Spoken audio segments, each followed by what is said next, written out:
কী বলবো, আবহাওয়াটা এতটা খারাপ আর এতটা ঝড় হচ্ছে আর এতটা বাতাস, এতটা মানে কী বলবো, মানে বাসা থেকে বের হয়ে যে মানুষ বাইরে আসবে সেই জিনিসটা আমার কাছে মনে হচ্ছে না।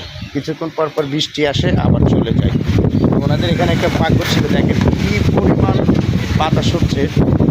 দেখেন আমি বৃষ্টি কিন্তু অলরেডি হচ্ছে, বৃষ্টি হচ্ছে, বৃষ্টির ভিতরে আমি দাঁড়ায় আছি।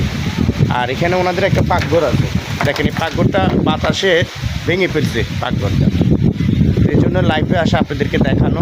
তো আশা করি এই জ্বরের সময় আপনারা সবার জায়গা থেকে সেফ থাকবেন এবং কি বাসা থেকে বের হবেন না। আপনাদের সুবিধা মতন আপনারা বাসা থেকে বের হবেন বৃষ্টি কমলে, বা এভাবে বৃষ্টির ভিতরে বা এভাবে জ্বরের ভিতরে বের হওয়ার কোনো দরকার নাই।